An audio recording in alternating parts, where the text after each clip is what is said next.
दिल से स्वागत है हमारे प्यारे भाइयों और बहनों बुद्ध कहानी 44K में। तो दोस्तों, आज की कहानी बहुत ही मज़ेदार और मोटिवेशनल होने वाली है। तो भाई, अगर आप हमारे चैनल पर नए हो तो चैनल को सब्सक्राइब करो और इस कहानी को पूरा देखो, तभी ये कहानी आपके समझ में आएगी। तो हमारे प्यारे भाई और बहन, कहानी को हम शुरू करते हैं। क्या आपने कभी गौर किया है कि कभी कभी तो हम बैठे बैठे ही थक जाते हैं और कभी कभी हम बहुत ज्यादा काम कर लेते हैं और फिर भी हमें थकन महसूस नहीं होती। आप पूरे दिन घर पर बैठे रह सकते हैं, लेकिन पूरे दिन बैठे रहने के बाद जो ऊब पैदा होती है वह हमारे शरीर को निढाल कर देती है, हमें थका देती है। लेकिन वहीं हम कोई खेल खेलते हैं तो हम उसमें खूब भाग दौड़ करते हैं, खूब शरीर को थकाने की कोशिश करते हैं, मन का मंत्र। लेकिन खेलने के बाद एक चुस्ती महसूस होती है, जैसे शरीर का रोम रोम खिल उठा हो। अगर आप देखें तो ये बात अपने आप में एक विरोधाभास है, क्योंकि प्राकृतिक रूप से होना तो यह चाहिए कि जब आदमी खेलता है तो उसका शरीर थकता है, इसीलिए खेलने के बाद उसे थकावट महसूस होनी चाहिए। और जब आदमी खाली बैठता है, मन का मंत्र, वह अपने शरीर को थका ही नहीं रहा, वह तो आराम कर रहा है। फिर उसे थकावट क्यों महसूस होती है? सकारात्मक सोच का महत्व खाली बैठने में। अगर आप इसका जवाब जानना चाहते हैं तो इसका जवाब है हमारे मन की ऊब, जहां तक शरीर की बात है। शरीर को थकने से मन नहीं थकता, और अगर आपका मन थक जाता है तो आपका शरीर साथ नहीं देता। ऐसा ही होता है खाली बैठने में, और मन की इस ऊब को हम तनाव कहते हैं। आज की जो कहानी मैं आपको सुनाने वाला हूं, उसमें आपको तनाव के बारे में सारी जानकारी मिल जाएगी, और अगर आप तनाव को समझ लेते हैं तो आपके जीवन से दुखों का मिटना निश्चित है, क्योंकि दुख तनाव के कारण ही पैदा होता है। तो चलिए इस कहानी से हम तनाव को समझते हैं। इससे पहले कि आप इस कहानी में खो जाएं, प्लीज वीडियो को लाइक और चैनल को सब्सक्राइब करके बेल आइकन की घंटी दबाकर ऑल को जरूर सेलेक्ट कर ले। दोस्तों, यह आपसे रिक्वेस्ट है। मन का मंत्र कैसे काम करता है, ऑर्डर नहीं, चलिए कहानी शुरू करते हैं। ये उस समय की बात है जब गौतम बुद्ध एक गांव में अपना समय व्यतीत कर रहे थे। उस समय तक बुद्ध की चर्चाएं दूर दूर तक फैल चुकी थीं। काफी दूर दूर से लोग अपनी चिंता और दुखों के बारे में गौतम बुद्ध के पास समाधान खोजने के लिए आते थे। मन का मंत्र। ऐसे ही एक दिन जब गौतम बुद्ध आश्रम में अपने शिष्यों को उपदेश दे रहे थे, तो एक अधेड़ उम्र का आदमी अपने 22-13 साल के लड़के को साथ लेकर गौतम बुद्ध की तरफ चला आ रहा था। गौतम बुद्ध ने एक नजर उस पर डाली और उपदेश में बैठने के लिए कहा। जब उपदेश खत्म हुआ तो गौतम बुद्ध ने उस आदमी को अपने पास बुलाया और अपने पास बैठने का इशारा किया। जंगल में हरियाली छाई हुई थी और बहुत ही सुहाना मौसम था। जंगल में तरह तरह के पक्षियों की आवाज वहां पर गूंज रही थी। मन का मंत्र। इसके बाद गौतम बुद्ध ने उस आदमी से आने का कारण का पूछा। इस पर वह आदमी कहता है कि हे तथागत, मैं 2 दिन की यात्रा करके अपने बेटे को आपसे मिलवाने लाया हूं। यह मेरा इकलौता पुत्र है। मन का मंत्र। सकारात्मक मनोबल बनाएं। यह हमेशा थका थका रहता है। ऐसा लगता है कि इसके शरीर में कोई जान ही नहीं है। अगर हम इससे कुछ कहते हैं तो यह छोटी छोटी बातों पर गुस्सा करता है, और इसकी देखने की क्षमता भी उम्र से पहले ही कमजोर हो गई है, और इसके बाल भी। मुझे तो कुछ समझ नहीं आता कि यह सब क्या हो रहा है। भला इतनी कम उम्र में इतनी ज्यादा उम्र का लगता है। हे बुद्ध, मैं अपने बेटे को लेकर बहुत चिंतित हूं। जब मैं अपने बेटे को डॉक्टर के पास लेकर गया तो उन्होंने कुछ औषधियां देकर कहा कि अपने बेटे को तनाव कम लेने दिया करो। वह अपने दिमाग में बहुत तनाव लेता है और इसी वजह से उसकी ऐसी हालत हो रखी है। लेकिन उनके लाख बताने पर भी मुझे तनाव का मतलब समझ में नहीं आया। मुझे पता ही नहीं कि तनाव होता क्या है और उसे कैसे उसके दिमाग से निकाला जाए। उसके लिए पहले तो मुझे यह समझना होगा कि तनाव होता क्या है, और इसीलिए बुद्ध, मैं आपके पास आया हूं। कृपया करके मन का मंत्र, नियमित ध्यान और आध्यात्मिकता मेरी समस्या का समाधान कर दीजिए। यह सुनकर गौतम बुद्ध उस लड़के को बड़ी गौर से देखते हैं, उसकी आंखों में देखते हैं, उसके चेहरे पर देखते हैं, और फिर उसके हाथ की नब्ज भी देखते हैं। ये सारी विधियां करने के बाद गौतम बुद्ध उस आदमी से कहते हैं, मन का मंत्र, कि तनाव लेना तो कोई नहीं चाहता, लेकिन फिर भी तनाव लोगों को दीमक की तरह पकड़ लेता है और इंसान को यह पता ही नहीं चलता कि वह तनाव में जी रहा है। लेकिन अगर वही इंसान तनाव को समझ लेता है, तनाव के बारे में कोई ऐसा पैमाना बना लेता है कि उसे पता चल सके कि वह कितना तनाव में है, तो वह समस्या का समाधान भी खोज सकता है। मुख्य रूप से तनाव के 8 कारण होते हैं। इसके बाद गौतम बुद्ध कहते हैं कि सबसे पहले तो हमें समझना यह होगा कि तनाव होता क्या है। जब कोई इंसान कोई काम कर रहा होता है और उसका मन कहीं दूर भटक रहा होता है, काल्पनिक में होता है, तो उससे शरीर और मन के बीच में दूरी पैदा हो जाती है, मन का मंत्र। और जितनी दूरी शरीर और मन के बीच में होगी, हम उतने ही निंद्रा की अवस्था में होंगे और इसी दूरी को, इसी खिंचाव को तनाव कहा जाता है। कोई आदमी खेलने के बाद फुर्ती महसूस क्यों करता है? हालांकि उसने अपने शरीर को थका है, लेकिन समझने की बात तो यह होती है कि खेलते वक्त मन और शरीर पूरा उस खेल पर केंद्रित होता है, जिससे शरीर और मन में दूरी पैदा नहीं होती और इसीलिए कोई तनाव पैदा नहीं होता। मन का मंत्र, मानसिक शक्ति का महत्व। मन का मंत्र, बल्कि हमारा तनाव दूर हो जाता है। और वही जब हम कोई बेमन का काम करते हैं, मन का मंत्र, जिसमें हमारा मन लगता ही नहीं, तो हम शारीरिक रूप से वह काम तो करते हैं, लेकिन हमारा मन कहीं दूर काल्पनिक में भटक रहा होता है। इससे शरीर और मन में एक दूरी पैदा हो गई और तनाव ने जन्म ले लिया।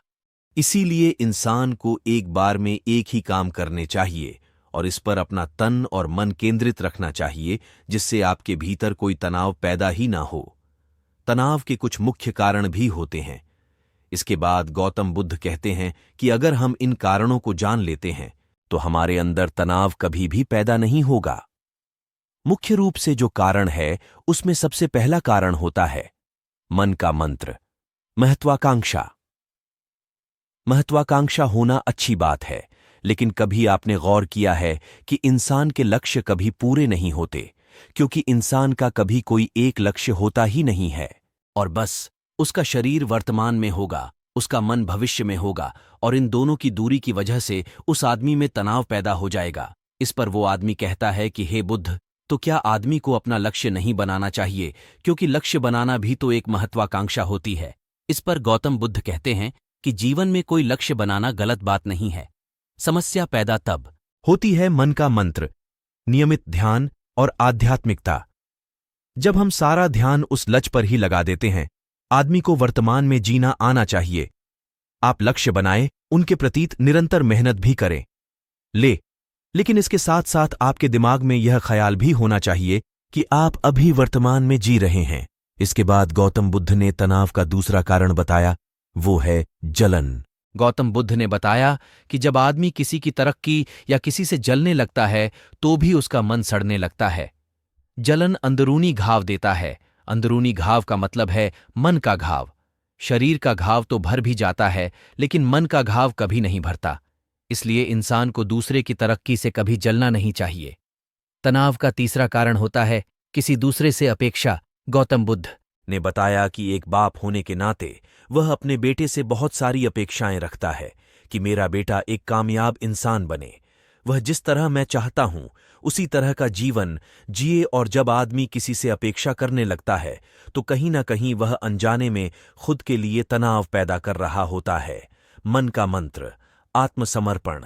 जरा सोचिए कि वही बेटा अगर अपने बाप के हिसाब से नहीं चलेगा, वह नहीं बन पाएगा जो उसका बाप चाहता है, तो फिर उसके पिता के मन को तनाव पकड़ लेगा। इसीलिए किसी से भी अपेक्षा नहीं करनी चाहिए, ना ही दूसरे से और ना ही खुद से। इसके बाद तनाव का अगला मुख्य कारण बताते हुए गौतम बुद्ध ने कहा कि मन का काम करने से भी तनाव पैदा होता है। जिस काम में हमारा मन नहीं लगता, जिसमें हमारी रुचि नहीं होती, तो उस काम में हम अपना मन नहीं लगा पाएंगे। हमारा मन कल्पनाओं की उड़ान भरेगा और हमारा शरीर वहीं बैठा रहेगा। इसीलिए दोनों में दूरी पैदा होने की वजह से यह भी तनाव का कारण बन जाता है। इसीलिए आदमी को सिर्फ रुचि के हिसाब से ही काम करने चाहिए। इसके बाद गौतम ने कहा कि शारीरिक दुख भी तनाव का कारण होता है। जब आदमी को कोई शारीरिक कष्ट होता है, तो आदमी का मन इस बीमारी के बारे में सोचता रहता है, जिससे उसके मन में दुख के विचार बनते हैं और वहीं पर तनाव पैदा हो जाता है। यह सुनकर उस आदमी ने कहा कि हे बुद्ध, शारीरिक दुख तो किसी को भी आ सकता है, तो क्या वह आदमी हमेशा तनाव में ही जिएगा? इसका जवाब देते हुए गौतम बुद्ध कहते हैं कि यह बात ख्याल करने की होती है कि हमारा जीवन दुखों का आगार है। जैसे जैसे हमारी उम्र बढ़ती है वैसे वैसे बीमारियां आती हैं, दुख आते हैं और एक दिन मौत भी आ जाती है। तो बीमारियां जीवन का अभिन्न हिस्सा है। किसी को वह समय से पहले आती है तो किसी को बाद में आती है। और जब इंसान का मन इसके बारे में समझने लगेगा तो अपनी बीमारी के बारे में सोचकर ज्यादा तनाव नहीं लेगा, क्योंकि वह जीवन का एक अभिन्न हिस्सा है और इसके लिए आदमी को शारीरिक रूप से भी अभ्यास करते रहना चाहिए ताकि उसका शरीर लंबे समय तक स्वस्थ बना रहे। और यह भी जान लो, तनाव का एक मुख्य कारण होता है अपनी योजनाओं को समझने के लिए वक्त ना देना। कुछ इंसानों के मन में कोई ख्याल पनपता है और वह उस पर बिना सोचे समझे का करना शुरू कर देता है, और जब उस काम में उन्हें कामयाबी नहीं मिलती तो वह तनाव से भर जाते हैं, क्योंकि उन्होंने वह काम शुरू करने से पहले उसके बारे में कोई जानकारी नहीं ली। आदमी को कोई भी योजना बनाते वक्त उसके बुरे परिणाम के बारे में सबसे पहले सोचना चाहिए।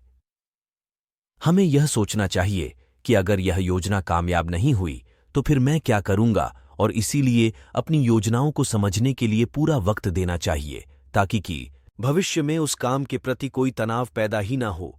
और सबसे आखिरी कारण जो तनाव का होता है वह होता है मन का मंत्र। ज्यादा सोचना, लगातार सोचते रहना भी एक बीमारी होती है और इसको दूर करने के लिए आदमी को ध्यान करना चाहिए। यह सुनकर उस आदमी ने हाथ जोड़ते हुए गौतम बुद्ध से पूछा कि हे बुद्ध, मेरा बेटा तो अभी मात्र 23 साल का है और उसमें इतनी समझ भी नहीं है कि वह इतनी सारी बातों का एक साथ अनुसार कर सके।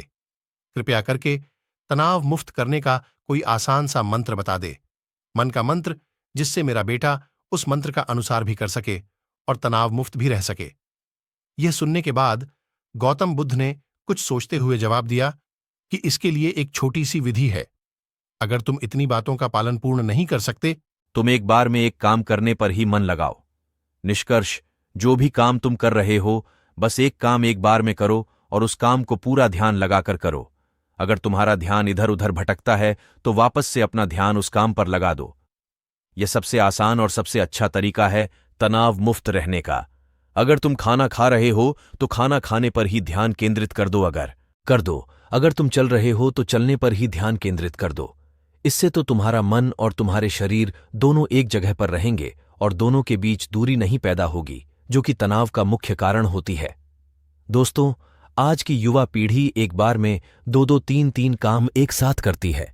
जैसे कि कोई आदमी खाना खाते वक्त टेलीविजन भी देखता रहता है, फोन पर बात भी करता रहता है और फिर बाद में कहता है कि मैं तनाव में जी रहा हूं। जब 3-3 काम एक साथ करेगा आदमी तो तनाव पैदा होना तो लाजमी है, क्योंकि मन तो पूरा ध्यान लगाकर एक बार में एक ही काम कर सकता है।